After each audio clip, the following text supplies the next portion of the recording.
మన కాంట్రవర్సీని దాటి కాంట్రవర్సీ చేయగలరా మీరిద్దరు? I thought I should title this episode God does not censor. Yes.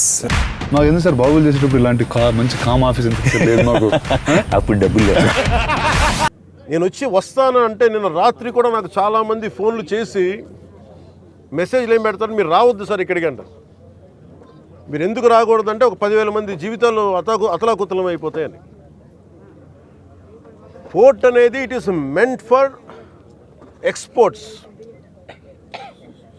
Kakinada port కానీ ఏ పోర్ట్ అయినా కానీ అనుమతి ఇచ్చింది ఎక్స్పోర్ట్కి, అంతేగాని స్మగ్లింగ్ కాదు. స్మగ్లింగ్ మీద చేసే విధానంలో కూర్చోబెట్టి దానికి పర్మిషన్, దానికి లైసెన్స్ ఇవ్వాల. లీగల్గా ఎక్స్పోర్ట్కి మాత్రమే ఇక్కడ పర్మిషన్ ఇచ్చారు దీనికి. కానీ వస్తే 10,000 మంది జీవితాలు అతలాకుతలం అయిపోతాయంటే నాకు ఒకటే అనిపించింది. ఇందాక లోపలికి వెళ్ళి కూర్చుంటే నన్ను ఎంత సహకారం లేదంటే నాకే, as a deputy chief minister of Andhra Pradesh నాకే సహకరించాల. ఇక్కడున్న ఈ ఏమో పోర్ట్ అధికారులు, షిప్ అక్కడ స్టెల్లా అనే షిప్ ఉంది,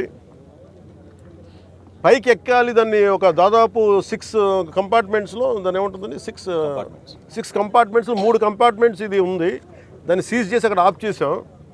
లోపలికి వెళ్ళి చెక్ చేద్దామంటే ఈ అనుకూలంగా లేదు మీకు పైకి ఎక్కడానికి అని చెప్పి అక్కడే తిప్పుతున్నాను నన్ను. ఇంత ఆబ్వియస్గా నాలాంటి వాడికి ఇంత ఆబ్వియస్గా అందరూ చూస్తుండగా, అంటే దీని వెనక ఎంత డీప్ రూటెడ్ నెట్వర్క్ పనిచేస్తాం మీ అందరికీ అర్థం. కొండబాబు గారు కూడా అదే చెప్తా ఉన్నారు. చూడండి సార్ ఎలా ఉందంటే అదే చెప్తా ఉన్నారు. నేను మీకు ఎప్పటి నుంచో మొత్తుకున్నాను సార్, ఇదే మీకు మీ దృష్టికి తీసుకొస్తుందని. ఇందాక మీకు చెప్పాను, కొండబాబు మనం కూర్చోబెట్టి మనం మెత్తగుంటే సరిపోదు, మనం గట్టిగా మాట్లాడాలి దీని మీద మనం అందరం అని అది చెప్తా ఉన్నాను కొండబాబు గారికి. మనోహర్ గారికి ఆయన being a civil supplies minister నాకు ఏమి చేయాలి, నేను ఎన్నిసార్లు చేసిన యాక్షన్ ముందుకు వెళ్ళట్లేదంటే డిస్ట్రిక్ట్ సివిల్ సప్లైస్ అధికారిని పిలిచి నేను అడుగుతాను రాగానే. నేను ఇక్కడున్న సెక్యూరిటీ అధికారిని అడిగా, చెక్ పోస్టుల సెక్యూరిటీ అధికారి, మీకు పర్మిషన్ ఎవరు ఇచ్చారు, హూ చెక్స్ దిస్ అంటే మాకు నో అబ్జెక్షన్ సర్టిఫికేట్ ఉంది. ఎవరు ఇచ్చారు మీకు, దాని మీద అధికారికంగా ఏమైనా ఉత్తర ప్రత్యుత్తరాలు ఉన్నాయా?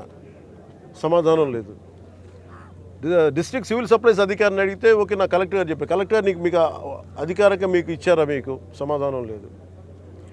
ఇవన్నీ చూస్తుంటే ఇది ఏమైపోయిందంటే బాగా చాలా డీప్ ఇంట్రికేట్ నెట్వర్క్ లాగా ఉంది. మన రాష్ట్రం మీరు చూస్తే 25,000 టన్నుల heroin south America, that from Colombia నుంచి వైజాగ్ పోర్ట్లో దొరికింది. వైజాగ్ పోర్ట్లో ఇది గంజాయికి అడ్డా అయిపోయింది ఆంధ్రప్రదేశ్.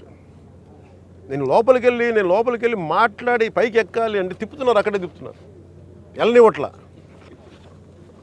నాకు ఎంత ఆశ్చర్యం అనిపించిందంటే నేను వెళ్ళి కూర్చొని మాట్లాడుతూ ఉంటే మీకు చెప్పా you will have consequences for this అని చెప్పి.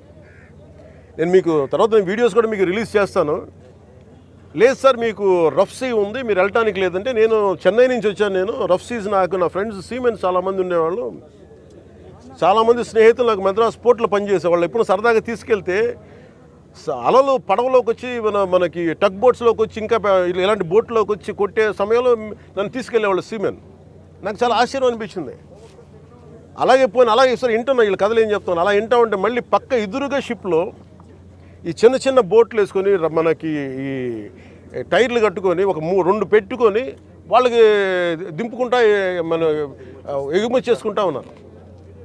నేను వాళ్ళు చూపించాను, you are doing it in very obvious way. మీ సీఈఓ ఎవరు, ఏదో సీఈఓ పేరు చెప్పారు, దీనికి ఓనర్ ఎవరు, ఆ సీఈఓ లేడు ఇక్కడ. ఓనర్ ఎవరు అంటే 2 పేర్లు చెప్పారు. వన్ ఈజ్ ఏదో అరబిందో వాళ్ళదంట.